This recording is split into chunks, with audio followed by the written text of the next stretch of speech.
காலை வணக்கம் புதிகம் எஃப்எம் ஸ்டேஷன்ல இனிய வேண்டி கேட்க ஆரம்பிச்சிருக்கீங்க. வருணன் சௌமியா கூட காலை வணக்கம் டு யூ.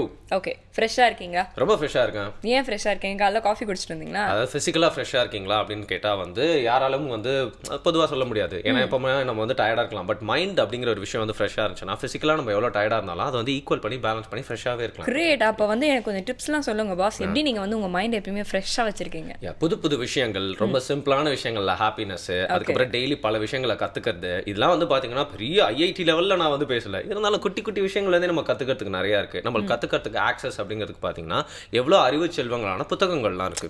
அதெல்லாம் நம்ம ஃபுல்லா உட்காந்து படிக்கலாம் கூட. சில பேர்லாம் சொல்லுவாங்க ஒரு நாள்ல ஃபுல் புக்கே முடிச்சிருவேன். அது மாதிரிலாம் இல்லைனா கூட ஒரு 2 பேஜ் 3 பேஜ் படிச்சீங்கன்னா கூட போதுங்க. ஏதாவது ஒரு புது விஷயமா நீங்க கத்துக்கலாம். ஆமா, இது ஒன்றும் அளவு ஸ்கேல்லாம் இல்லை. ஒரு புக்கை ஒரே நாள்ல முடிக்கிறவங்க ஜீனியஸ், 10 நாள்ல முடிக்கிறவங்க அதோட கொஞ்சம் கம்மி அப்படிலாம் கிடையாது. அப்படிதாங்க. நான் சஃபரிங் பத்தி ரொம்ப வச்சிருந்தேன். ஏன் எப்போ பார்த்தாலும் சஃபரிங்லேயே இருக்கும். அதுவும் இந்த சம்மர்ல சஃபரிங் மட்டும் தானே நம்மளுக்கு டெய்லி கிடைக்கிற ஒரு கிஃப்டா இருக்கு. அப்படி இருக்கும்போது யோசிச்சுட்டு இருக்கும்போது புத்தரை பத்தி ஒரு புக்கு கிடைச்சது. அப்போ சஃபரிங் பத்தி ஒரு நிறைய விஷயங்கள் சொல்லியிருந்தார். அதெல்லாம் படிச்சப்போ தான் தெரிஞ்சது, ஓகே நம்ம சஃபரிங் பார்த்து நம்மளே சிரிச்சாதான் சஃபரிங் நம்மளை பார்த்து சிரிக்காது அப்படின்னு சொல்லிட்டு. Okay, great. நிறைய பிலாசபிக்கலாலாம் பேச ஆரம்பிச்சிட்டீங்க. நிறைய புத்தகங்கள்லாம் படிக்கிறீங்கன்னு நினைக்கிறேன். நான் சொன்ன கருத்துக்கள்லாம் நான் காப்பிரைட் பண்றது எனக்கு மட்டுமே சொந்தம்.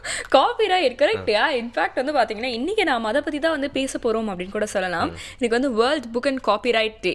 அது என்ன இன்னைக்கு வேர்ல்ட் புக் டேன்றது தெரியும். அது எக்ஸ்ட்ரா ஒரு காப்பிரைட் அப்படின்னு நிறைய பேர் யோசிப்பாங்க. சயின்டிஸ்ட்லாம் பார்த்து பாத்தீங்கன்னா அவங்களோட கண்டுபிடிப்புலாம் பேட்டன்ட் ரைட்ஸ்லாம் வச்சுப்பாங்க. ஃபார் எக்ஸாம்பிள் எடிசன் என்ன பண்ணாரா, அந்த மோஷன் பிக்சர்ஸ்லாம் வந்தப்போ அதுக்கான பேட்டன்ட் ரைட்ஸ் வாங்கி வச்சிட்டாரு. அதுக்கப்புறம் அவருக்கு லாபங்கள் பேரு எல்லாமே பாத்தீங்கன்னா அபண்டன்ட்டா வந்துட்டே இருந்துச்சு. ஸோ இந்த பேட்டன்ட் அப்படிங்கிற மாதிரி இந்த எழுத்து படைப்புக்கு காப்பிரைட் அப்படின்னு சொல்லுவாங்க இல்லையா, அதை பத்தி தான் இன்னைக்கு தெரிஞ்சுக்க போறோம். அண்ட் புத்தகங்களோட அவசியத்தை பத்தியும் பேச போறோம். கிரேட். ஒரு நல்ல டாபிக். 2 டாபிக் நம்ம இன்னைக்கு கிளப் பண்ணி பேச போறோம் அப்படின்னு சொல்லலாம்.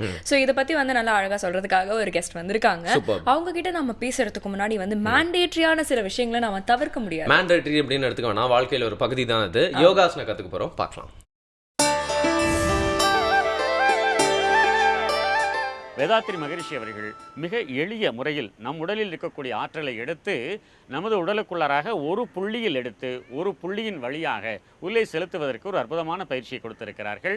இந்த பயிற்சிக்கு பெயர் 14 மையம் அக்குப்ரெஷர் பயிற்சி. இப்போ இந்த பயிற்சியை நாம் செய்ய போகிறோம். அதாவது இடதுகை பெருவிரல் சுண்டு விரல் நீங்களாக நடுவிரல் மோதிர விரல் ஆள்காட்டி விரல் 3 விரல்களையும் கழுத்துக்கு பின்னாடி கொண்டு சென்றீர்களேயானால் ஒரு முடிச்சு எலும்பு தெரியும். 3வது எலும்பு கழுத்துலேருந்து ஒரு 3வது எலும்பு தெரியுங்க. அந்த இடத்துல பெருவிரலையும் சுண்டு விரலையும் நீக்கிட்டு இந்த நடு 3 விரலையும் அந்த இடத்துல அழுத்தமாக ஃபிக்ஸ் பண்ணிக்கணும். இது பாயிண்ட் நம்பர் 1. அடுத்தது இந்த இடத்துல இருந்து எனர்ஜி ஆற்றலை எடுத்து இந்த கை வெளியே அப்படியே பாவனையாக கொண்டுட்டு வந்து இந்த இடது தோள்பட்டை வெளியே கொண்டுட்டு வந்து வலதுகை ஆள்காட்டி விரலுக்கு கொண்டு வரணும். இப்போ வந்தாச்சு. அந்த இடத்துல நினைவு வந்தோட நமக்கு வந்தாச்சுங்க. இப்போ இந்த எல்லா விரலையும் மடிச்சுக்கலாம். மடிச்சுட்டு ஆள்காட்டி விரலை மாத்திரம் நீட்டிக்கணும். இப்போ பயிற்சியாளர்கள் செய்கிறாங்க பாருங்கள். பாயிண்ட் நம்பர் 2, அதாவது இந்த மார்பு குழியிலிருந்து 1 அங்குலம் கீழே. இப்போ இந்த கையை இங்கே வைக்கும் பொழுது இடதுகை தரையில் படக்கூடாது. இந்த முழங்கு இருக்கு இல்லைங்களா, அது மேலே தூக்கிக்கணும். இப்போ இந்த விரல் மட்டும் அழுத்தி இருக்கணும். விரலில் நெகப்பகுதி குத்தக்கூடாது.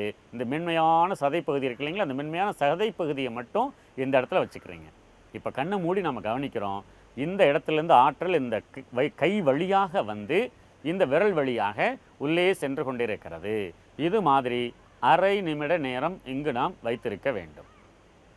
அரை நிமிட நேரம் என்பதை எப்படி நாம் கணக்கிடுவது என்றால், கடிகாரத்தை பார்க்க முடியாது. அதற்காக உத்தேசமாக ஏற்கனவே 1 நிமிடத்திற்கு நமது மூச்சு எவ்வளவு ஓடுகிறது என்பதை கணித்து கொள்ள வேண்டும். உதாரணமாக 18 மூச்சு ஓடுகிறது 1 நிமிடத்திற்கு என்றால் ஒரு 9 மூச்சு நேரம் இந்த இடத்திலேயே கவனிக்க வேண்டும். நேரத்திற்காக கவனம் மூச்சின் மீது போகக்கூடாது. அடுத்தது அங்கே இருந்து பாயிண்ட் நம்பர் 3, 3வது மையம். இப்போது என்ன பாவனை செய்யணும் அப்படின்னு கேட்டிங்கன்னா, இந்த விரல் வழியாக ஒரு டார்ச் லைட் அடித்தா அதிலிருந்து வெளிச்சம் எப்படி வெளிவருகிறதோ அது மாதிரியாக நமது விரல் நுனியிலிருந்து ஆற்றலானது ஒரு புள்ளியிலிருந்து பரவி விரிந்து உடலினுடைய உள்ளுறுப்புகளுக்கு செல்கிறது என்று பாவனை செய்ய வேண்டும்.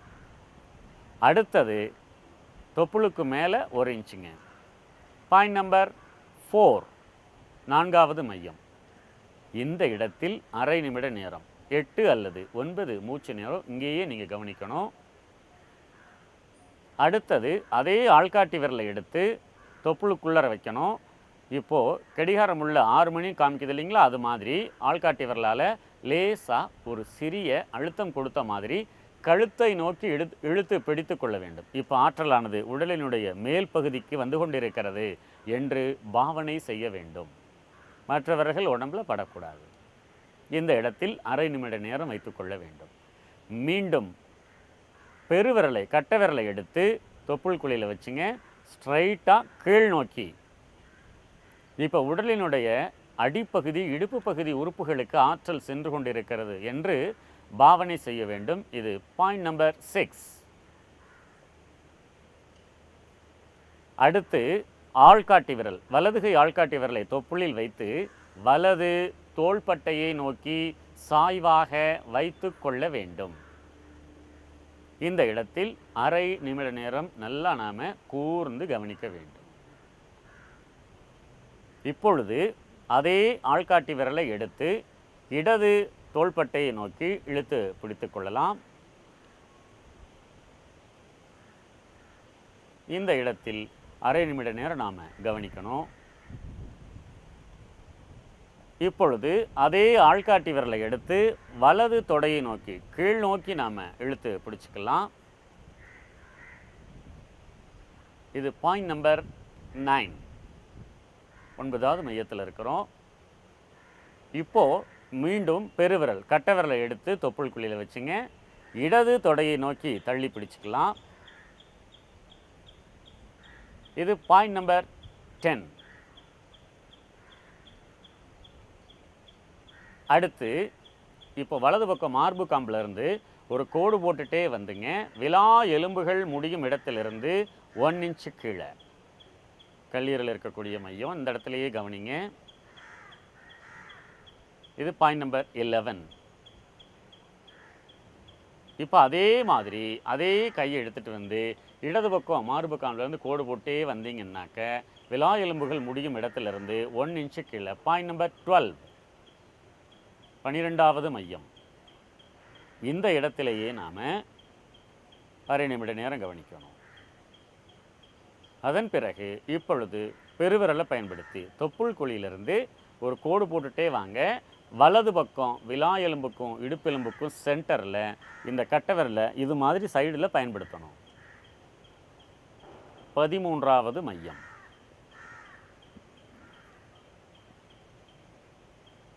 அதே மாதிரி இப்போது 14வது மையம் தொப்புளுக்கும் இடது தொடை மடிப்பிற்கும் சென்டரில், அதாவது தொப்புளிலிருந்து 4 விரல் அளவு தூரத்தில் இங்கேயே நாம் கவனிக்கணும். அரை நிமிட நேரம் முடிந்த பிறகு முதலாவதாக 14வது மையத்திலிருந்து கையை எடுத்துவிட்டு அதன் பிறகுதான் முதல் மையத்திலிருந்து கையை எடுக்க வேண்டும். ஆக இந்த பயிற்சி செய்கிறதுக்கு நமக்கு சரியாக 7 நிமிட நேரங்கள் பிடிக்கும். ஆக நடுவில் எங்கேயாவது தடையாயிடுச்சுன்னா 4வது மையம் 5வது மையம் தடையாயிடுச்சுன்னு சொன்னால் மீண்டும் நாம் முதல் மையத்திலிருந்து தான் நம்ம வரணும். ஏன்னா இது என்ன சொல்லுவாங்கனாக்கா, இது பாசிட்டிவ் இது நெகட்டிவ்னு 2 எனர்ஜி பாயிண்ட் இருக்குது. அதன் வழியே நம்ம ஆற்றலை உள்ளே செலுத்துகிறோம். ஆக இந்த பயிற்சி செய்கிறதுனால என்ன நன்மை அப்படின்னாக்க, நீண்ட காலம் தூக்கம் வராதவர்களுக்கு நல்லா உறக்கம் வருங்க. அதே மாதிரி உள்ளுக்குள்ளே இருக்கக்கூடிய ஸ்ட்ரெஸ் மன இறுக்கங்கள் ஏதாவது இருந்ததுன்னா அந்த இறுக்கங்கள் எல்லாம் மாறிவிடும். அதே மாதிரி உடனடியாக இமீடியட்டாக காந்த சக்தி ஜீவகாந்த சக்தி உடலுக்குள்ளாராக அதிகரிக்கிறத நாம் உணர முடியும். அதனால் எதிர்ப்பு சக்தி நிறைய நமக்கு கூடுதுங்க. இவ்வளவு அற்புதமான பலன்கள் இந்த எளிமையான பயிற்சியில் கிடைக்குது. இதை எல்லோருமே செய்யலாம். பெட் ரிட்டனில் இருக்கிறவங்க கூட, எதுவுமே செய்ய முடியாதவங்க கூட இந்த அதாவது உடல் தேய்த்தல் இந்த மாதிரி இந்த பயிற்சி 14 பாயிண்ட் அக்குப்ரெஷர் இன்னொரு பயிற்சி நம்ம பார்க்க போகிறோம். அந்த பயிற்சி நம்ம தொடர்ந்து செய்யலாம். இதை செய்து நாம் வளமும் நலமும் பெறுவோம். நன்றி, வாழ்க வளம். சௌமியா, ஏற்கனவே நம்ம ஷோவில் இந்த கருத்தை நான் பல வாட்டி சொல்லியிருக்கேன். இந்த யோகா பார்த்தீங்கன்னா யூஎஸில் அவங்க பேட்டன் பண்ணி, அதாவது அவங்க தான் கண்டுபிடிச்சாங்க. அவங்களுக்கு மட்டும் தான் இதை பற்றின வெளிப்படுத்துறதுக்கு உண்டான உரிமைகள்லாம் இருக்குது. இதை வச்சு பிரபலம் அடையறதுக்கு உரிமை எல்லாம் அவங்களுக்கு தான் இருக்குது அப்படிங்கிற மாதிரி பேட்டன் பண்ண பார்த்தாங்க. பட் இந்தியாவில் நிறைய பேர் சண்டை போட்டு அது பண்ண முடியாது அப்படின்னு சொல்லிட்டாங்க. அது மட்டும் இல்லாமல் ஆப்வியஸ்லி அவங்க பேட்டன் பண்ணால் கூட உலகத்துக்கே தெரியும் யோகா எங்கேருந்து வந்துச்சு அப்படின்னு இல்லையா? இதை பற்றி நீங்கள் யோசிங்க. அதுக்காக உங்களுக்கு கொஞ்சம் டைம் கொடுக்குறோம். ஒரு குட்டி பிரேக் போயிட்டு வந்துடலாம். அதுக்கப்புறம் நிறைய விஷயங்கள்லாம் பார்க்கலாம் புதிய எஃப்எம் ஸ்டேஷனில். இனியவை இன்று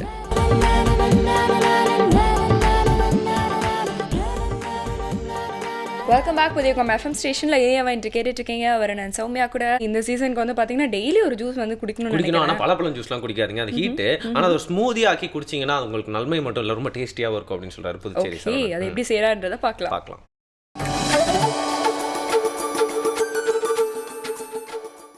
அனைவருக்கும் வணக்கம்.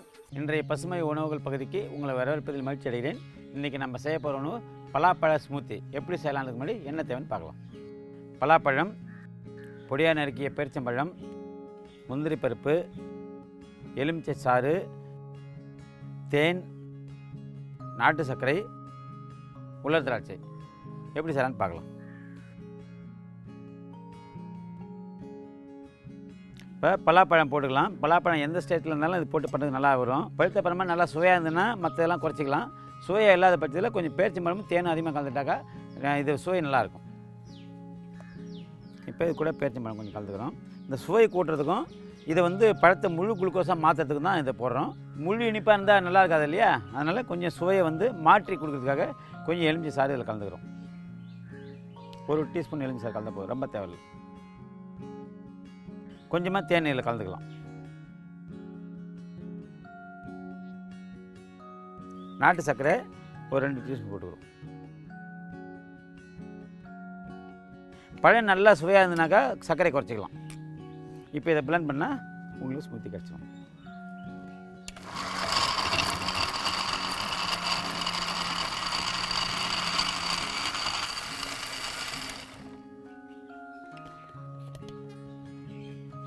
இது வந்து உங்கள் சுவைக்கேற்ப கூழாகவும் அரைச்சிக்கலாம், இல்லை கொஞ்சம் ஒன்றும் பாதியமாக சிறு சிறு துண்டாகவும் அரைக்கிற மாதிரியும் அரைச்சிக்கலாம். எந்த சுவையில் சாப்பிட்டா நல்லா இருக்குன்னு நினைக்கிறீங்களோ அது மாதிரி செஞ்சுக்கலாம்.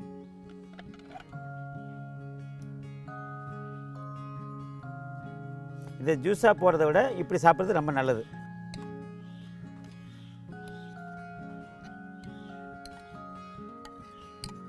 கருப்பு கலரில் உள்ள கருப்பு பன்னீர் திராட்சை இது மாதிரி உலர் திராட்சை வச்சுருப்பாங்க, அதையும் சேர்க்கலாம். கருப்பு திராட்சை சேர்க்கும்போது கலர்ஃபுல்லாக பார்க்குறதுக்கு நல்லாயிருக்கும். இப்போ இந்த அது இல்லாதால நம்ம இந்த சேர்த்துக்கிறோம். கொஞ்சம் முந்திரி பருப்பு இதில் சேர்த்துக்கலாம். ஒரு ஸ்பூன் சாப்பிடும்போது ஒரு முந்திரி பருப்பு அதில் ஒரு திராட்சை சேர்த்து சாப்பிடும்போது ரொம்ப சுவையாக இருக்கும், ரொம்ப நல்லா இருக்கும். அதுதான் இது முந்திரி பருப்பு சேர்க்குறது. இதில் முந்திரி பருப்பு தான் சேர்க்கணும்னு அவசியம் கிடையாது. முந்திரி பருப்பு தவிர பிஸ்தா சேர்க்கலாம், பாதாம் பருப்பு இருந்தால் பாதாம் பருப்பு ஸ்லைஸ் பண்ணி சேர்க்கலாம், நிலக்கடலை வேர்க்கடலை வறுத்துருக்கு பாருங்க, அந்த வேர்க்கடலை கூட வறுத்து சேர்க்கலாம். முந்திரி பருப்புக்கு இணையான சக்தி உள்ளது அது வேர்க்கடலை, அதையும் சேர்க்கலாம். சுவையும் நல்லாயிருக்கும். மேலே தேன் கொஞ்சம் கலந்துக்கலாம்.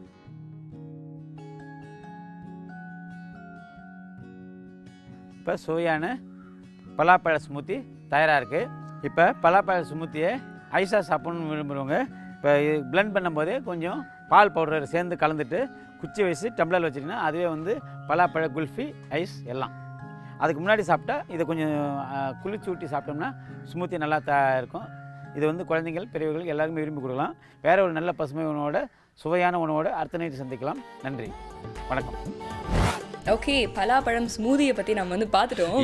ஒரு சின்ன விஷயத்த ரொம்ப சுவாரஸ்யமாக பண்ணாலே போதும், அது உங்களோட கிரியேட்டிவிட்டியோட ஒரு எடுத்துக்காட்டாக இருக்கும் இல்லையா? கிரேட். எப்பவுமே ஒரு சின்ன விஷயத்தெல்லாம் சுவாரஸ்யமான விஷயங்கள்லாம் அடங்கியிருக்கும் அப்படின்னு சொல்லலாம். அப்படிதான் பிரேக் விட்டாலும் அதில் ஒரு ஜாலி இருக்குது அப்படின்னு சொல்லலாம் இல்லையா? ஒரு பிரேக் விட்டுலாம் திருப்பி வந்து நிறைய சீரியஸான சுவாரஸ்யமான விஷயங்கள்லாம் பார்த்து தெரிஞ்சுக்கலாம் புதிய எஃப்எம் ஸ்டேஷனில். இது இனியவை இன்று.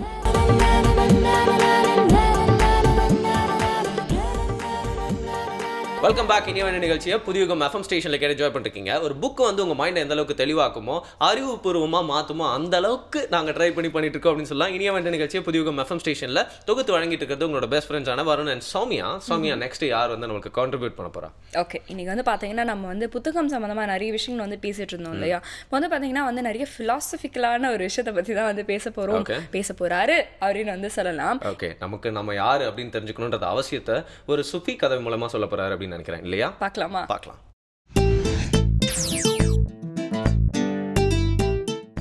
வணக்கம். சில நேரங்களில் நாம் வந்து மாஸ்டரா அல்லது நாம் சர்வெண்ட்டா அப்படிங்கிற பல குழப்பம் ஏற்படும். இப்போ ஒரு உதாரணத்துக்கு பொருள்களுக்கு நாம் அடிமையாயிருவோம் அப்படின்னு ஒரு காலத்தில் மக்கள் ப்ரெடிக்ட் பண்ணாங்க. 40 வருஷத்துக்கு முன்னாடி எந்திரங்களுக்கு நாம் அடிமையாயிருவோம் அப்படின்னு. அடிமையாகிறது என்னென்னா அது சொல்கிறத கேட்குறது இல்லை, அது இல்லாமல் வாழ முடியாது அப்படின்னாலே அது அடிமை தான், அடிமையானதுக்கு அர்த்தம் தான். இப்போ பல வீடுகளில் நம்ம பார்த்தோம்னா பணியாளர்கள் வந்து மாஸ்டர்ஸ் ஆயிட்டாங்க.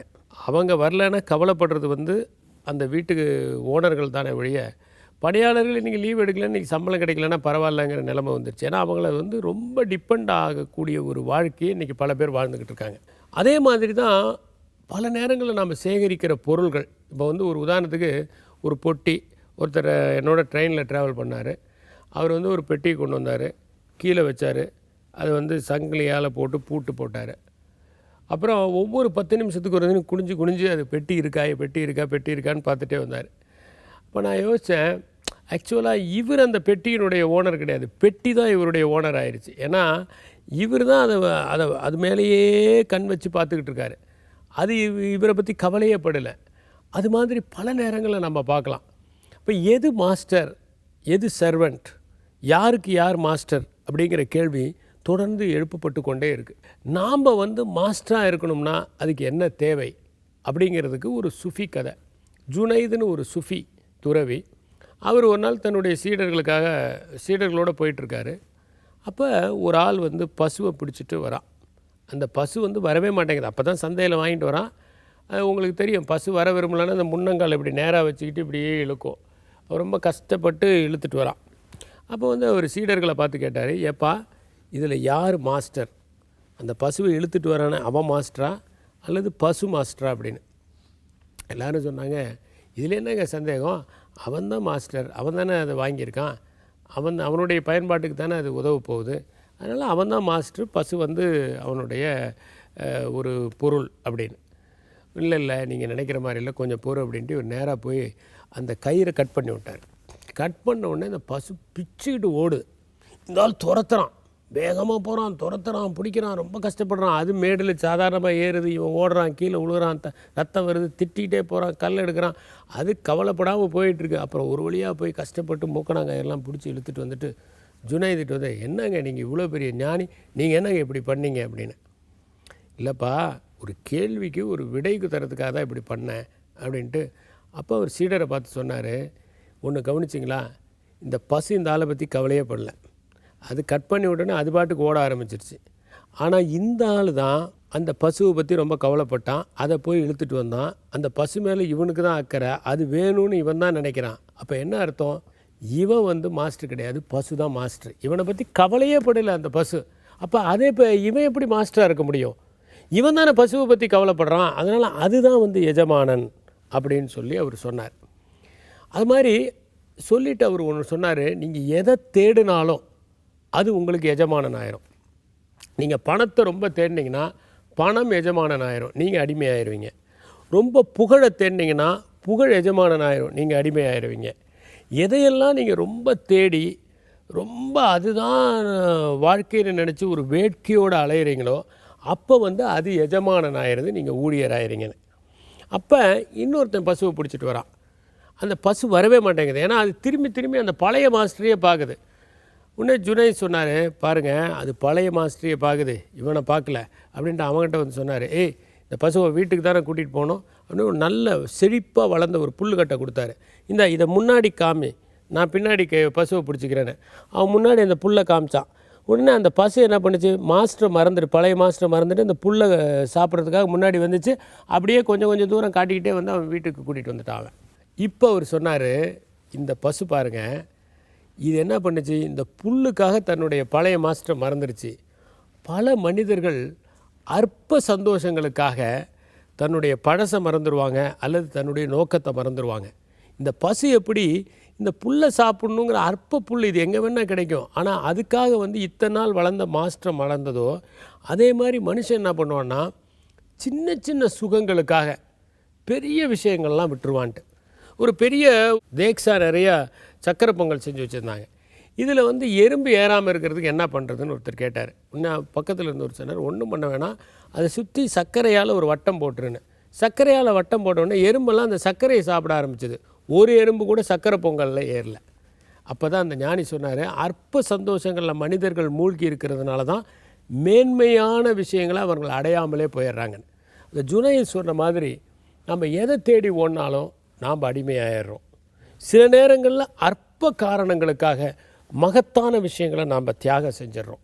எது மேன்மையானது, எது அற்பமானது என்பதை அறிந்து கொள்வதில்தான் ஒருவருடைய வெற்றி அடங்கியிருக்கிறது. எவன் ஒருவன் சின்ன சின்ன சிலிர்ப்புகளுக்கெல்லாம் தன்னை இழந்து விடாமல் சிகரத்தை மட்டுமே தன்னுடைய பார்வையிலே தேக்கி வைத்திருக்கிறானோ அவன் இடைவிடாத முயற்சியின் காரணமாகவும் தளர்வுறாத பயணத்தின் காரணமாகவும் அதை அடைந்தே தீருகிறான் என்பதைத்தான் நமக்கு சரித்திரமும் சொல்கிறது, ஞானிகளும் அறிவுறுத்துகிறார்கள். நன்றி, வணக்கம். ஓகே, இன்னைக்கு வந்து ஒரு நிறைய விஷயத்த வந்து நம்ம தெரிஞ்சுக்கிட்டு இருக்கோம். இன்ஃபேக்ட் வந்து பார்த்தீங்கன்னா ரொம்ப இன்டென்ஸாக இருக்குது இந்த டாபிக் அப்படின்னு வந்து சொல்லலாம். இதை பற்றி பேசும்போது தான் பார்த்தீங்கன்னா வந்து மறைந்த எழுத்தாளர் ஜெயகாந்தன் அவர்களும் வந்து எனக்கு ஞாபகத்துக்கு வந்தார். இன்ஃபேக்ட் பார்த்தீங்கன்னா இன்டென்ஸான விஷயங்களை, ரொம்ப பெரிய விஷயங்களை வந்து அப்படி இயல்பாக வந்து சொல்லிட்டு போவார். அவரோட ஒரு புத்தகத்தோட ஒரு டைட்டிலே ரொம்ப ப்ராப்ளம், சில நேரங்களில் சில மனிதர்கள் அப்படின்னு சொல்லிட்டு இல்லையா. அவரை பற்றி பேசுறதுக்கு ஒரு வாய்ப்பு கிடைச்சிருக்கு. அவரை பற்றி பேசி நம்ம வந்து டிவியில் வந்து ஒரு நிகழ்ச்சியை தொகுத்து வழங்குறோம் அப்படிங்கிறது எனக்கு ரொம்ப பெருமையாக இருக்குது. இன்ஃபேக்ட் வந்து இன்னைக்கு நாள் நம்ம பேசிட்டு இருக்க டாபிக் அவர் கூட நம்ம டெடிகேட் பண்ணதாக கூட வச்சுக்கலாம். அண்ட் எப்பவுமே நல்ல விஷயங்கள் பார்த்தீங்கன்னா நம்ம ஊரில் மட்டும் இல்லை, எல்லா கல்ச்சர்ல இருந்தும் எடுத்துக்கணும் அப்படிங்கிறதும் வந்து ஒரு முக்கியமான விஷயம் சொல்லலாம் இல்லையா. ஸோ அந்த மாதிரி தான் பார்த்தீங்கன்னா இன்னைக்கு நம்ம பல கலாச்சாரங்களை வந்து சார்ந்த புத்தகத்தை வந்து மொழிபெயர்த்து அது மூலயமா வந்து மக்களுக்கு வந்து நிறைய கருத்தை கொண்டு போய் சேர்த்த ஒரு பதிப்பகத்துல இருந்து தான் ஒருத்தர் வந்திருக்காரு. அவர்கிட்ட நம்ம நிறைய கேள்விகள்லாம் இன்னைக்கு புக் சம்பந்தமா கேட்க போறோம். ட்ரூ. அதனால தான் நம்மளோட டாபிக்கே பார்த்தீங்கன்னா ரொம்ப ஸ்பெசிஃபிக்காக இருக்க போது வேர்ல்ட் புக் அண்ட் காப்பிரைட் டே அப்படிங்கிறத பற்றி தான் நம்ம பேச போகிறோம். ஆமாம். ஸோ வந்து டில்லிலாம் பண்ண வேணாம், ஒரு சின்ன பிரேக் எடுத்துட்டு வந்து நிறைய கேள்விகளை அவர்கிட்ட கேட்கலாம். புதிய FM ஸ்டேஷன்ல இது இனியவை என்று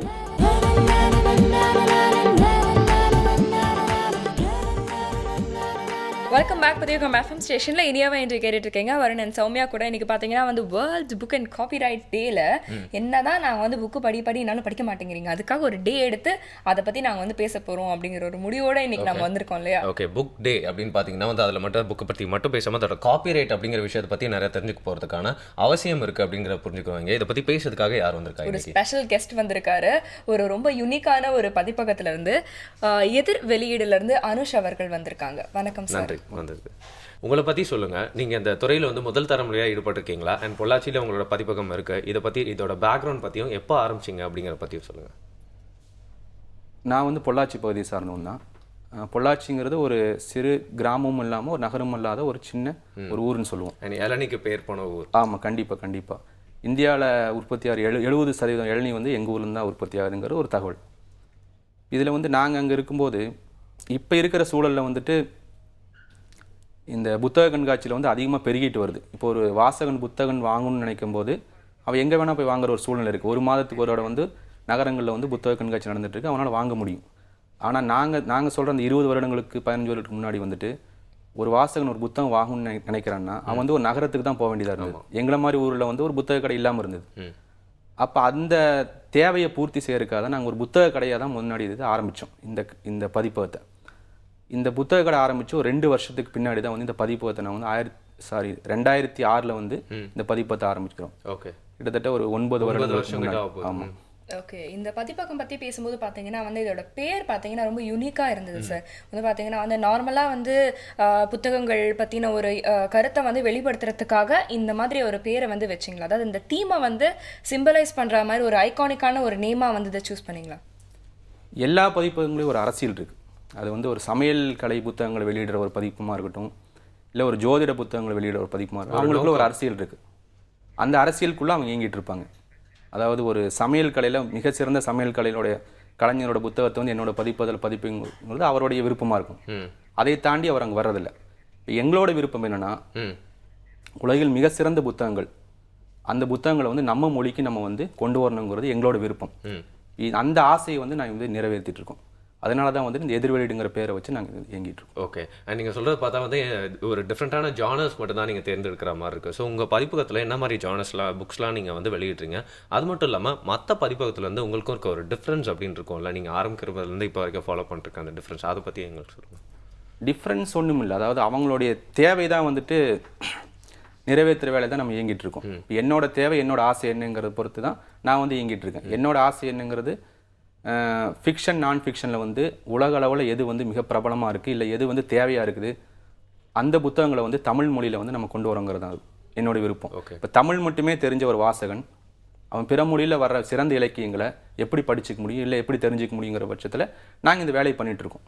அந்த மோட்டிவேட் எடுத்து தான் நாங்கள் வந்து இந்த புத்தகங்கள் வந்து நாங்கள் பதிப்பிச்சுட்டு இருக்கோம். ஓகே. அண்ட் ஜானர் அப்படின்னு சொன்னால் நீங்கள் சொன்ன மாதிரி அந்த ஃபேண்டசி இல்லைனா சயின்ஸ் ஃபிக்ஷன் இந்த மாதிரியான விஷயங்கள் நீங்கள் கான்சன்ட்ரேட் பண்ணுறதுண்டா, இல்லை அது ஒரு சப்ஜெக்டிவாக நீங்கள் வந்து இருக்கணும் அப்படிங்கிறது எப்போவுமே உங்களோட ஆசையாக இருந்திருக்கா?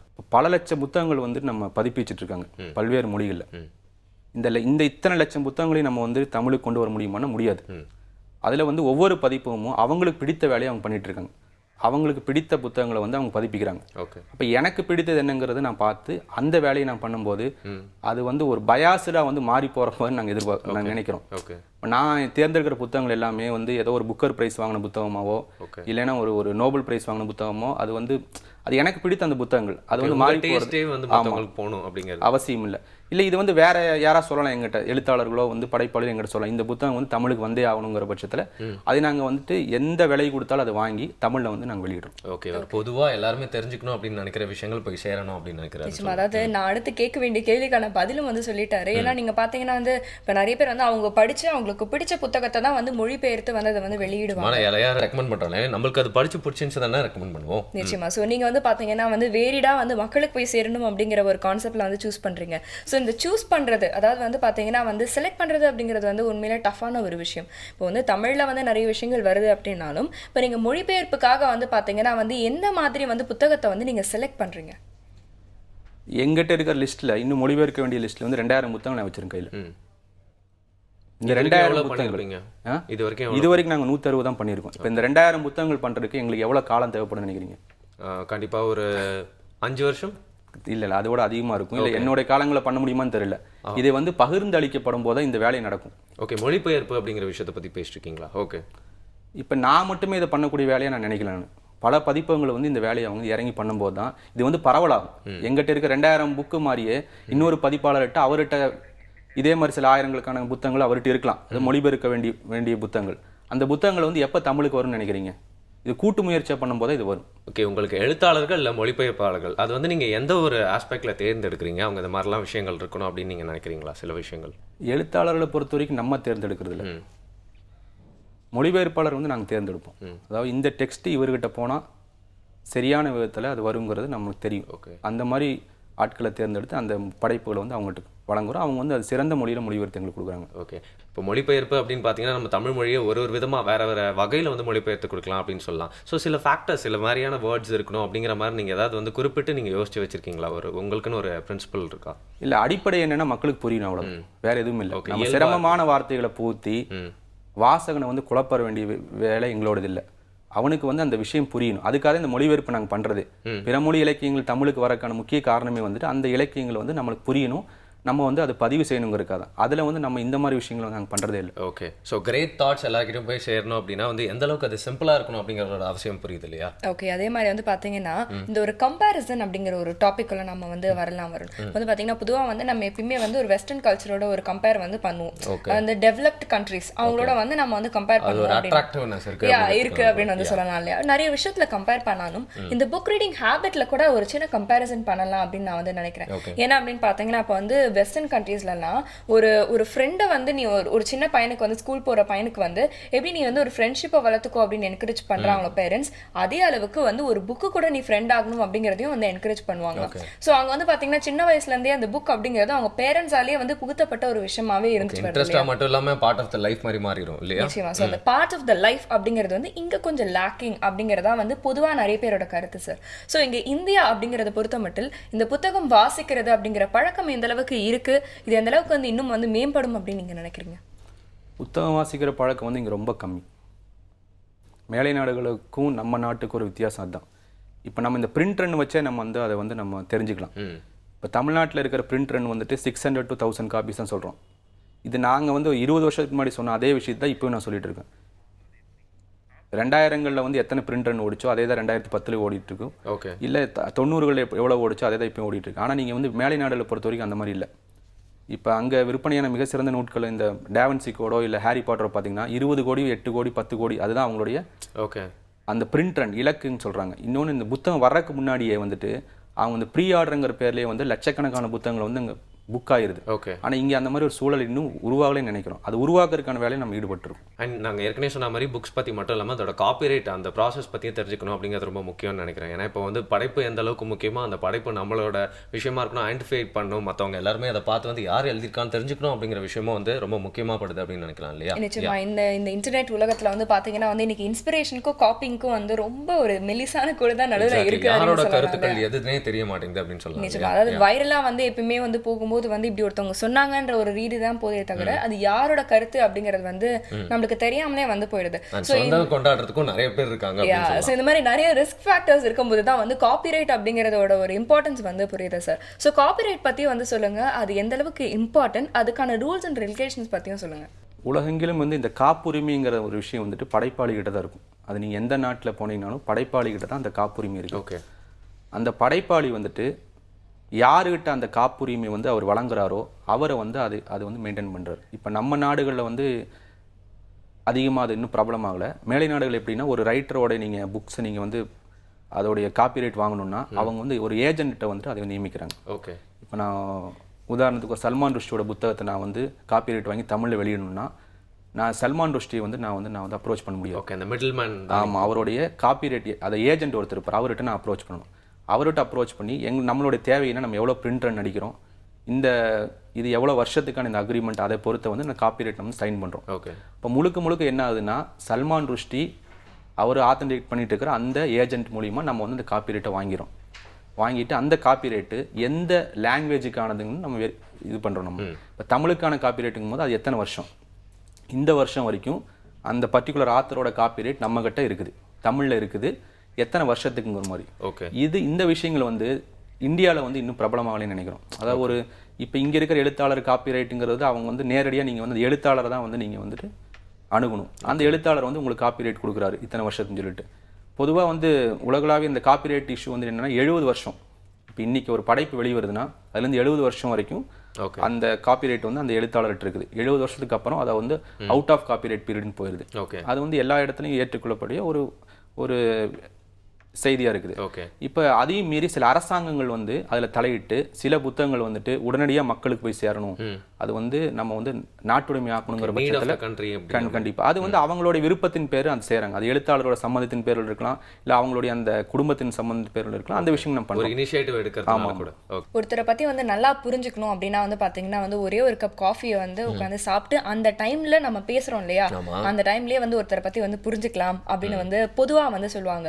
ஆனால் இன்னொருத்தரை பற்றி இல்லை, உங்களை பற்றியே வந்து நீங்கள் புரிஞ்சுக்கணும் அப்படின்னா ஒரு புத்தகம் வாசிக்கணும் அப்படின்னு கூட சொல்லுவாங்க. கேள்விப்பட்டிருக்கீங்க? கரெக்ட் தாங்க. ஏன்னா இப்போ ஒரு கருத்து இருக்குன்னா அந்த கருத்துக்கு நம்ம எதிரான ஆளாக இருக்கும் அப்படின்னா அதை நம்ம படிச்சுட்டே இருக்கோம், அதை நம்ம எதிர்க்க முடியாது, அது பாட்டு நம்மளுக்கு தெரியாமல் உள்ளே போயிட்டே இருக்கும். பட் எந்த கருத்தாக இருந்தாலும் உள்ளே எடுத்துக்கிட்டு சரியா தப்பான்னு சொல்லிட்டு நம்ம அப்புறம் முடிவு பண்ணிக்கலாம், அசை போட்டுக்கலாம் அப்படிங்கிறத வந்து புக்கில் வந்து நம்ம கற்றுக்கிற ஒரு விஷயம் அப்படின்னு சொல்லலாம். அசை போடலாம் அப்படின்னு சொன்னீங்க. இன்னும் நம்ம அசை போட வேண்டிய விஷயங்கள் நிறைய இருக்கு, கேள்விகளாக வேற நம்ம வச்சிருக்கோம். அதை ஒரு சின்ன பிரேக் அப்புறம் பேசலாம். புதியுகம் FM ஸ்டேஷன்ல இது இனியவை என்று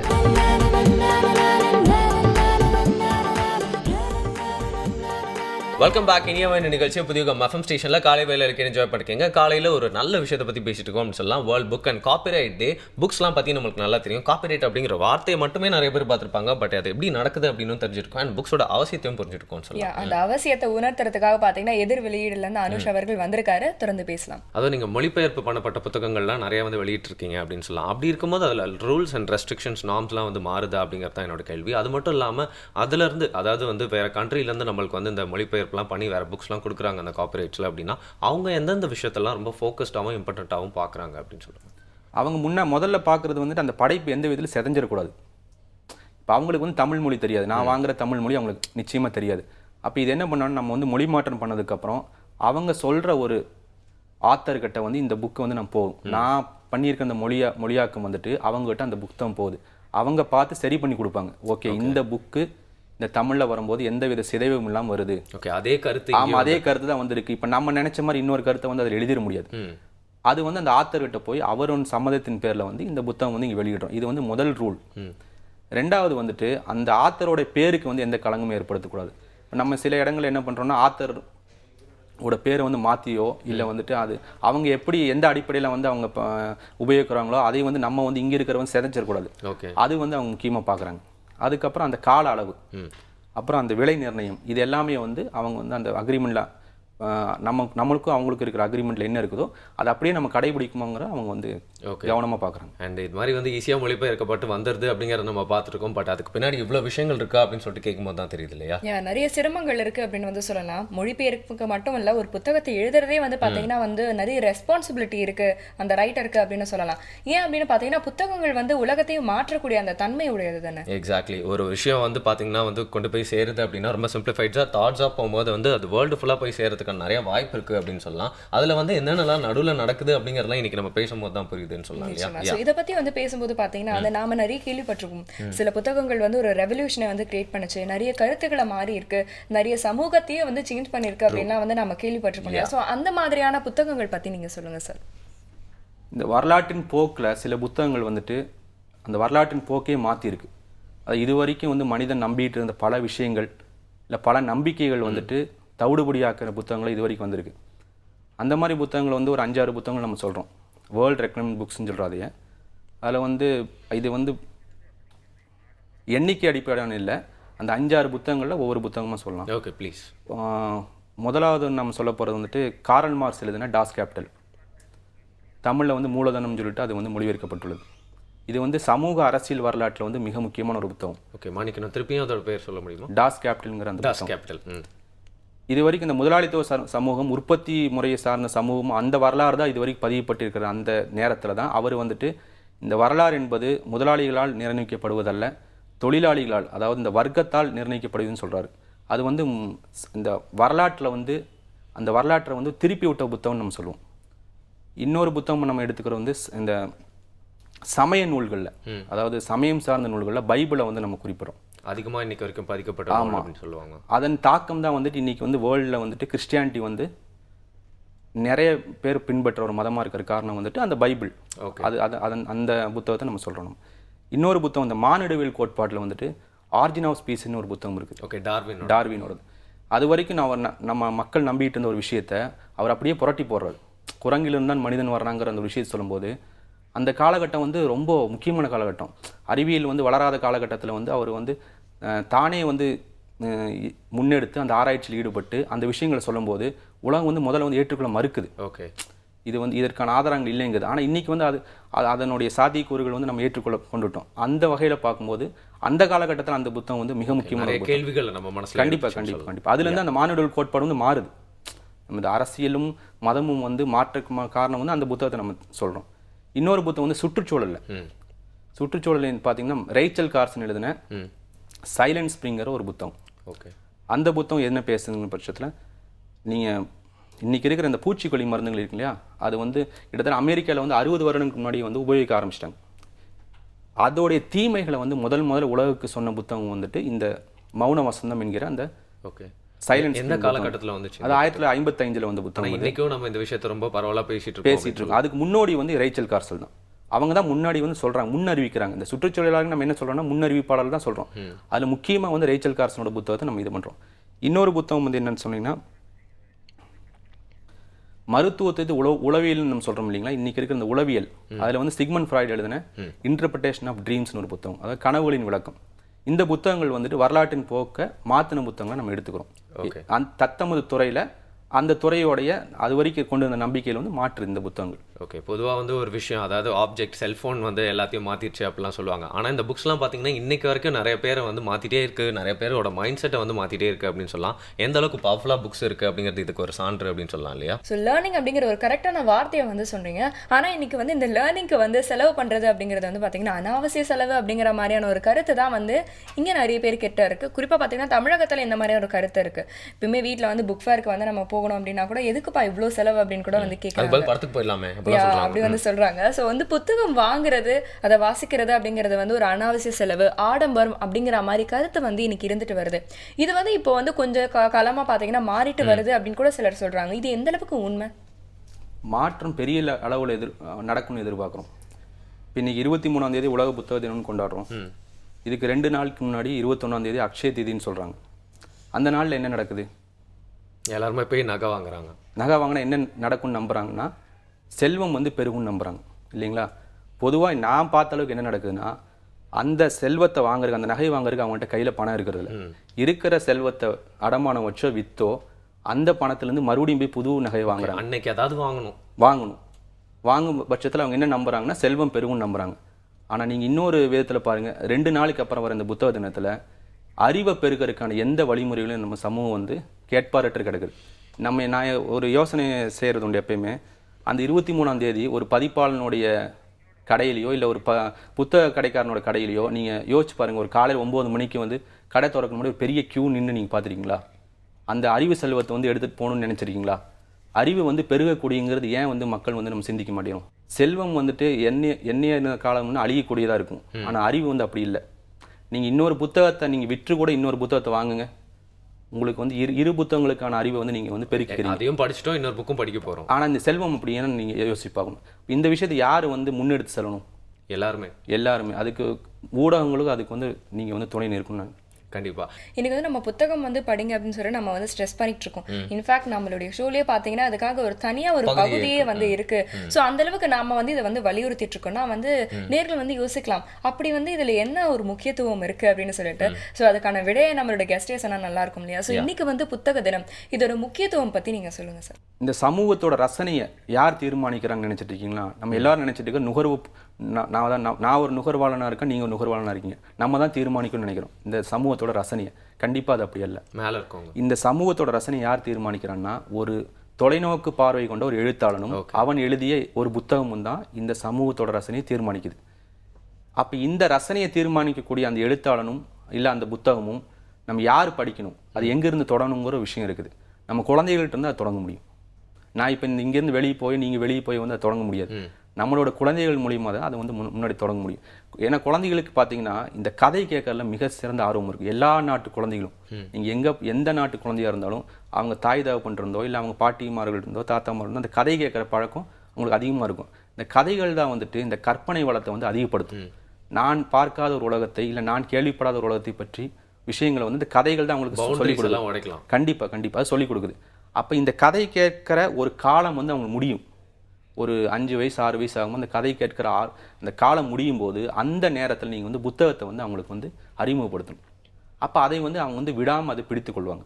அதுதான் வந்து அவங்க வாழ்க்கை முழுவதும் வந்துட்டு அந்த புத்தகங்களோட பயணிக்கிற ஒரு அனுபவத்தை அவங்களுக்கு கொடுக்கும். மற்றபடி நம்ம வந்து வேறு எந்த விதத்திலும் இதை வந்து மாற்ற முடியாதுன்னு நினைக்கிறேன். ஓகே, நீங்கள் சொல்கிறதெல்லாம் வந்து பார்த்தா வந்து இன்றைக்கி நம்ம பேசின டாப்பிக்லேயே வந்து world book and copyright day, copyrights பற்றி நிறைய விஷயங்கள் தெரிஞ்சிட்டோம். புக் டே அப்படிங்கிறத ஏற்கனவே சொல்லிட்டோம். பட் நீங்கள் கடைசியாக சொன்ன விஷயம் எனக்கு வந்து ரொம்ப பிடிச்சிருந்தது அப்படின்னு சொல்லலாம். பொதுவாக வந்து ஒரு மனுஷனோட அட்வைஸ் வந்து யாருக்குமே வந்து கேட்க பிடிக்காது. அதுவும் சின்ன குழந்தைங்களாம் வந்து கேட்கவே மாட்டாங்க அப்படின்னு சொல்லலாம். அதுவும் ஒரு பாயிண்ட் ஆஃப் டைம் மேலே அவங்க காது கொடுத்து கூட அதை கேட்கறதுக்கு ஒரு அவசியம் இல்லாமல் போயிருது அப்படின்னு சொல்லலாம். அப்போ வந்து அவங்களுக்குள்ள ஊடுருவி நிறைய கருத்துக்கள்லாம் அவங்க கிட்ட வந்து பதிய வைக்கணும், அவங்களுக்கு ஒரு பேஸ் உண்டாக்குறதுன்னு பார்த்தீங்கன்னா ஒரே ஒரு விஷயத்துக்கு மட்டும்தான் அந்த சக்தி இருக்குது, புக்குக்கு மட்டும்தான் இல்லையா? நிச்சயமா. இப்போ கதை கேட்கறது வந்து பார்த்தீங்கன்னா வந்து அழகாக வந்து சொல்லுவாங்க, கண்ணை திறந்துக்கிட்டே நம்ம காண்ற கனவு தான் வந்து கதை கேட்கறது அப்படின்னு சொல்லுவாங்க. எனக்கு தெரிஞ்ச வந்து இந்த புத்தகம் படிக்கிறதும் கிட்டத்தட்ட அந்த மாதிரி ஒரு விஷயம் தான். நம்ம முன்னாடியே வந்து ஒரு மெகா ஸ்க்ரீனில் வந்து பார்த்தீங்கன்னா வந்து சினிமா மாதிரி ஓடிட்டே இருக்கும். நம்ம படிக்கிற விஷயங்கள்லாம் வந்து அந்த அளவுக்கு வந்து நம்மளோட மைண்டில் நம்ம கற்பனையை வந்து தூண்டிவிடும் அப்படின்னு கூட வந்து சொல்லலாம். ஸோ இவ்வளோ ஃபேக்டர்ஸ் இருக்கிற இந்த விஷயத்த வந்து நம்ம கடைபிடிக்கணும் அப்படின்னு தான் வந்து நாம இன்னைக்கு வந்து இந்த டேல ஸ்ட்ரெஸ் பண்ணிட்டு இருக்கோம். அண்ட் அதை வந்து சப்போர்ட் பண்ற மாதிரி உங்களுடைய கருத்துக்களும் உங்களுடைய நிறைய விஷயங்களும் இருந்தது sir. Thank you so much for your time. தொடர்ந்து நிறைய விஷயங்கள் நம்ம நிகழ்ச்சியில் பார்க்கலாம். புதிய எஃப்எம் ஸ்டேஷன்ல இது இனிய வை என்று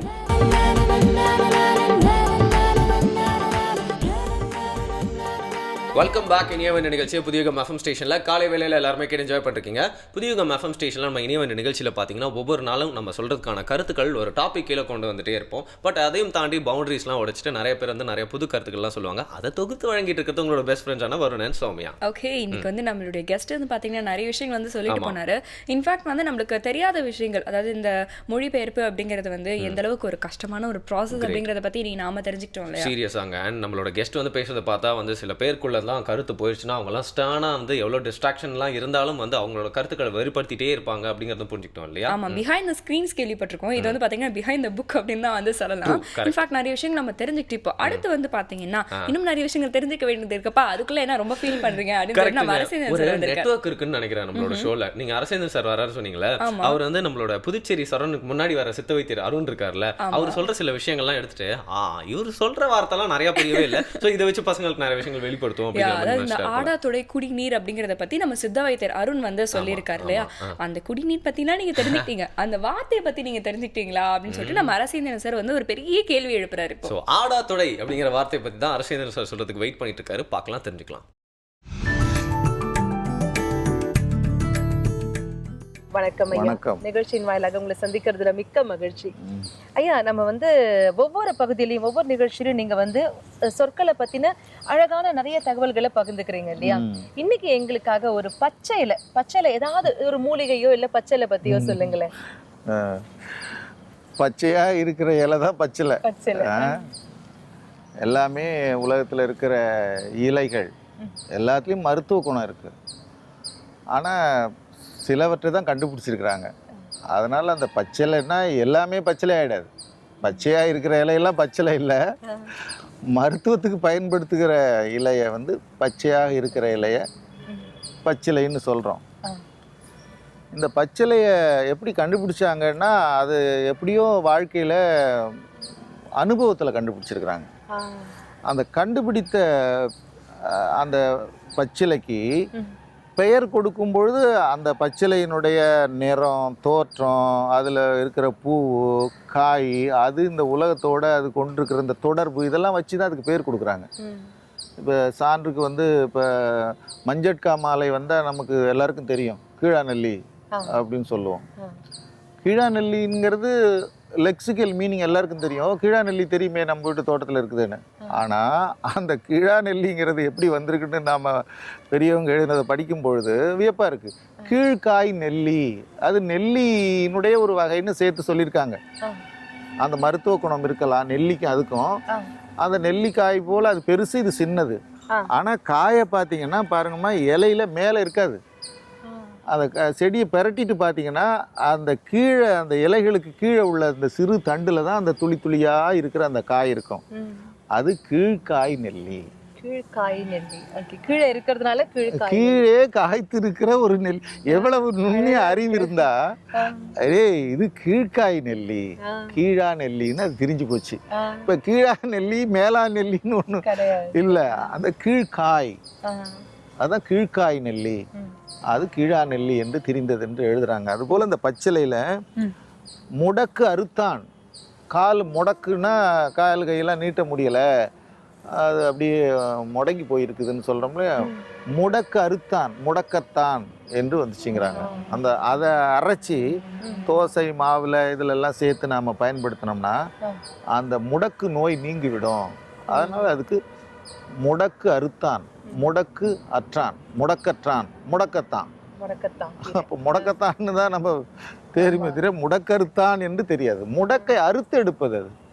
முடக்கறுத்தான், முடக்கற்றான், முடக்கத்தான்னு சொல்றாங்க. அதுபோல இந்த பச்சிலையில வந்து ஆடு வந்து தீண்டாத ஒரு பச்சிலை. ஆடு மேயாது, எல்லாத்தையும் இருக்கிறதெல்லாம் மேய்ஞ்சிட்டு போகுதுன்னு நாம பார்க்குறோம்.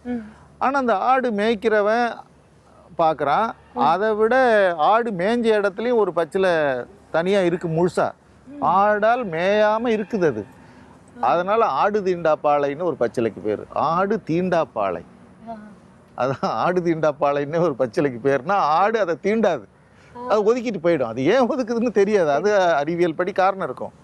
ஆனால் அது ஆடு தீண்டாப்பாளை. அதே போல் ஆடாதொடன்னு ஒரு பச்சிலை இருக்குது. ஆடாதொடன்னு சொல்லுவாங்க, அது ஒரு முக்கியமான பச்சிலை. ஆடு ஆ தொடா, ஆடும் தொடாது, பசுமாடும் தொடாது. ஆடு ஆ தொடாதது, ஆடு ஆ தொடா, ஆடாதொடா அப்படின்னு பெரியவங்க எழுதியிருக்கிறாங்க. நினைச்சு பார்க்க முடியுமா? நினைச்சு பாருங்க. கேட்கும்போது ஒவ்வொரு பேரும் எவ்வளவு அழகா பொருத்தமா வச்சிருக்காங்க. ஆடு ஆ தொடா, இது ஆடாதொடா. ஆட பசு பொதுவா விலங்குகள், மாடு மேயாது, ஆடு ஆடு தீண்டாப்பாலை, ஆடு ஆவும் தொடாதது, அப்போ ஆடாதொடா, ஆடு ஆ தொடா, ஆடாதொடா அப்படிங்கிறாங்க. இப்போ முடக்கத்தான், கீழ்காய் நெல்லி, ஆடாதொடா, இது மாதிரி ஒவ்வொரு பச்சிலையும் நாம் பார்த்தோம்னா அதனுடைய இருப்பு நிலை, அதனுடைய தோற்றம், பொலிவு, மற்ற பயன்பாடு. இப்போ ஆடு தீண்டாத இருக்குது, ஆவும் தீண்டாத இருக்கிறது, இப்படியெல்லாம் நுண்ணிய அறிவோட ஒரு சொல்லையும் அந்த பயிர்களை பார்த்து அந்த பச்சிலையை பார்த்து பேர் வச்சிருக்கிறாங்க. மருத்துவ குணத்தால் இப்படி பல காரணங்களால். நிச்சயமா ஐயா, இவங்க பேர் வச்சது மட்டும் இல்லாம இதுக்கு இவ்வளவு பொருத்தமான பேர்கள் எப்படி வச்சாங்க அப்படின்னு யோசிக்கும் போதே நிச்சயமா மெய் சிலிர்க்குது அப்படின்னு தான் சொல்லணும். ரொம்பவே ஆச்சரியமா இருக்கு ஐயா. இதே சந்தோஷத்தை மீண்டும் அடுத்த நிகழ்ச்சியில சந்திக்கலாம். வணக்கம். வணக்கம். இன்ஃபேக்ட் வந்து புத்தகம் எதுக்காக வாசிக்கணும் அப்படிங்கிற கேள்விக்கு நம்மளுடைய ஷோலயே நம்ம நிறைய தடவை வந்து பதில் சொல்லியிருக்கோம். உங்களுடைய வே ஆஃப் திங்கிங்கை வந்து மாற்றும். ஒரே நேர்கோட்டில் வந்து நீங்க யோசிச்சுட்டு இருக்கீங்கன்னா கொஞ்சம் லெஃப்ட் வாங்கி யோசிங்க, கொஞ்சம் ரைட் வாங்கி யோசிங்க அப்படின்னு சொல்ற மாதிரியான ஒரு விஷயம் இல்லையா? இப்போ யோசிக்கிறப்போ லெஃப்ட் வாங்கி ரைட் வாங்கி இண்டிகேட்டர் போட்டுக்கோங்க அதுக்கு முன்னாடி. உடனே பார்த்தீங்கன்னா நம்ம இன்னைக்கு ஜோக்ஸ் அப்பார்ட் இந்த புக்ஸ்லாம் பற்றி பேசினா கூட டிஜிட்டல் லெவலில் நிறைய அந்த புக்ஸ்லாம் வந்துச்சு. அதை பற்றி ஒரு அடி கூட நம்ம மென்ஷனே பண்ணல பார்த்தீங்களா? கரெக்டியா. ஸோ அதை பற்றி வந்து சொல்றதுக்காக தான் நான் ஒரு வெப்சைட் எடுத்து வந்திருக்கேன். அதுக்கான லீட் தான் நான் முன்னாடியே வந்து கொடுத்தேன். இது வந்து பார்த்தீங்கன்னா வந்து இப்போ இ புக்ஸ் நிறைய வந்திருக்கு அண்ட் இ லைப்ரரிஸும் நிறைய வந்திருக்கு. அந்த மாதிரி வந்து புக்ஸை வந்து டவுன்லோட் பண்ணி படிக்கிறதுக்குன்னு தனியாக டேப்ஸ் எல்லாம் வந்திருக்கு. ஆனால் வந்து பார்த்தீங்கன்னா இந்த ஒரு பர்டிகுலர் பீப்புள் பார்த்தீங்கன்னா வந்து வே அவுட்ல வந்து திங்க் பண்ணியிருக்காங்க. விஷுவலி இம்பேர்டான இருக்கிறவங்க அவங்களுக்காக வந்து ஒரு வெப்சைட் வேணும் அப்படின்னு சொல்லிட்டு இதை வந்து கிரியேட் பண்ணியிருக்காங்க. bookshare.org அப்படிங்கிறது தான் இந்த ஃபேமஸான வெப்சைட்ல இது. ஆமா, நான் வந்து ஸ்பெல் பண்ணி காமிக்கிறேன். bookshare.org. இது வந்து பாத்தீங்கன்னா ஒரு ஆக்சசிபிள் ஆன்லைன் லைப்ரரி அப்படின்னு கூட சொல்லலாம். விஷுவல் டிசபிலிட்டிஸ் இருக்கிறவங்களுக்காகவே இந்த ஒரு வெப்சைட் அப்படின்னு வந்து சொல்லலாம். ஸோ இதில் நீங்கள் ஒரு மெம்பராக இருக்கணும்னா உங்களுக்கு எது ஒரு ஃபிசிக்கல் டிசபிலிட்டியோ இல்லை உங்களுக்கு ஒரு விஷுவல் இம்பேர்மெண்ட் இருந்ததுன்னா இதில் நீங்கள் ஒரு மெம்பராக ஜாயின் பண்ணிட்டு இதில் இருக்க புக்ஸ் எல்லாம் நீங்கள் வந்து படிச்சு தெரிஞ்சுக்கலாம். இதில் வந்து பார்த்தீங்கன்னா சரி நான் எப்படிப்பா இதில் இருக்கிற புக்ஸ் எல்லாம் வந்து படிப்பேன் அப்படின்னா ஒரு சிலருக்கு பார்த்தீங்கன்னா வந்து ரீடிங் டிசபிலிட்டி இருக்கும். அவங்களால வந்து பிரிண்ட் மெட்டீரியல்ல இருக்கிற இதை வந்து வாசிக்க முடியாது. அண்ட் பிரிண்ட்ல பார்த்தீங்கன்னா நீங்கள் ஜூம்லாம் போக முடியாது. பட் இதில் வந்து நீங்கள் ஜூம் பண்ணலாம். அண்ட் இதில் பார்த்தீங்கன்னா வந்து ஹைலைட் பண்ணியிருப்பாங்க, வேர்ட்ஸ் எல்லாம் ஹைலைட் பண்ணியிருப்பாங்க. அதே மாதிரி சிலருக்கு வந்து பார்த்தீங்கன்னா அந்த ரீடிங் இன்னபிலிட்டி இருக்கும். அவங்களுக்கு வந்து பொதுவாகவே வந்து ஒரு விஷயத்தை வந்து படித்து புரிஞ்சுக்க முடியாது, விஷுவலாக தான் வந்து புரிஞ்சுக்க முடியும். ஸோ அவங்கள மாதிரி இருக்கிறவங்களுக்கு அது மட்டும் இல்லாமல் பார்த்தீங்கன்னா வந்து வாய்ஸஸும் இருக்கும். இப்போ ஒரு புக்கை பார்த்தீங்கன்னா அப்படியே வந்து ஒரு டெக்ஸ்ட் டு ஸ்பீச் வாய்ஸாக வந்து கன்வெர்ட் பண்ணியிருப்பாங்க. ஸோ நீங்கள் அந்த வாய்ஸ் கேட்டும் வந்து அந்த புத்தகத்தில் இருக்கிறத வந்து படிச்சுக்கலாம். இந்த மாதிரி வந்து பார்த்தீங்கன்னா டிஜிட்டல் பிரெயில் சிஸ்டமும் இதில் இருக்குது. எக்கச்சக்கமான ஆப்ஷன்ஸ் இருக்குது. ஸோ எல்லாருமே வந்து புத்தகத்தை படிக்கணும், அவங்களுடைய அறிவை வந்து வளர்த்துக்கணும், இந்த உலகத்தை மாற்றணும் அப்படிங்கிற ஒரு இன்டென்ஷனில் இந்த வெப்சைட்டை வந்து கிரியேட் பண்ணியிருக்காங்கன்னு சொல்லுவேன். போன ட்ரெண்டில் போன ஜென்ரேஷனில் பார்த்தீங்கன்னா ஸ்கூலில் ஒரு லைப்ரரி பீரியட் இருக்கும், அப்புறம் நடமாடும் மொபைல் லைப்ரரி வரும் வீட்டுக்கிட்ட, அப்புறம் லெண்டிங் லைப்ரரி, நிறைய பேர் வீட்டிலே லைப்ரரி, சில பேர் வந்து ரெக்கமெண்ட் பண்ணி சின்ன பசங்க பெரியவங்களாம் புக்ஸாக வந்து ப்ரெசென்ட்டாக கொடுப்பாங்க. அப்படி இருந்த காலம் போய் இப்போ புக்ஸ் கண்டிப்பாக எல்லாருக்கிட்ட போய் சேரணும் அப்படிங்கிறதுக்காக அடுத்த லெவல் இனிஷியேட்டிவாக அந்த வந்து புக் ஷேர் அப்படிங்கிற விஷயம் இருக்கு இல்லையா? இந்த இனிஷியேட்டிவ் பார்க்கும்போது எல்லாருக்கும் கண்டிப்பாக புரிஞ்சிருக்கும்னு நினைக்கிறேன் புக்ஸ் எந்த அளவுக்கு முக்கியம் அப்படிங்கிறது. ஸோ எல்லாருக்கும் போய் அந்த சேரணும் அப்படிங்கிற இன்டென்ஷனில் தான் இதை வந்து கிரியேட் பண்ணியிருக்காங்க. ஸோ bookshare.org அப்படிங்கிறது வெப்சைட்டோட பேர். கரெக்டாக கிரேட். அது மட்டும் இல்லாமல் ஒவ்வொருத்தரும் பார்த்தீங்கன்னா புக்லாம் படிச்சுட்டு அது மூலியமாக வெளிப்படுற விஷயத்தால் ஒரு தனித்தன்மையுள்ள ஆளாக மாறிடுவாங்க. ஸோ நீங்களே உங்களை காப்பரேட் பண்ணிக்கணும்னா நிறைய விஷயங்கள் உங்களுக்குள்ளே இருக்கணும் இல்லையா? ஸோ இந்த நாள் பற்றி நம்ம பேசினதெல்லாம் எப்படி இருந்துச்சு அப்படிங்கிற உங்களோட கருத்துக்கள்லாம் அனுப்புங்க. வேர்ல்ட் புக் அண்ட் காப்பரேட் டே மட்டும் இல்லாமல் நிறைய விஷயங்கள் நம்மள பகுதிகள்லாம் பார்த்தீங்கன்னா நிறைய விஷயங்கள் வந்து சூப்பராக நிறைய பேர் கான்ட்ரிபியூட் பண்ணாங்க. எல்லாத்த பற்றியும் உங்களோட கருத்துக்கள்லாம் ரொம்ப முக்கியம்னு நினைக்கிறோம். feedback@pudiyugam.tv அப்படிங்கிற மெயில் அடிக்க உங்களோட ஃபீட்பேக்ஸ் அனுப்புங்க. அப்படி இல்லைனா ஸ்க்ரீனில் தெரியுற அட்ரஸ்க்கு நீங்கள் வந்து கடிதம் எழுதியும் அனுப்பலாம், இல்லை டோல் ஃப்ரீ நம்பர் இருக்கு, கால் பண்ணி உங்களுடைய கருத்துக்களை சொல்லலாம். உங்களுடைய கருத்துக்கள் எங்களுக்கு ரொம்ப ரொம்ப முக்கியம். ஓகே, இவ்வளோ பேசணும் இல்லையா? நாங்கள் இன்னைக்கு போய்ட்டு ஒரு புக்காக படிக்கணும். அதனால் நாங்கள் அப்படியே கிளம்புறோம். திருப்பி நாளைக்கு உங்களை சந்திக்கிறோம் புதிய FM ஸ்டேஷனில். இனியவை இன்று வித் சௌமியா என்பது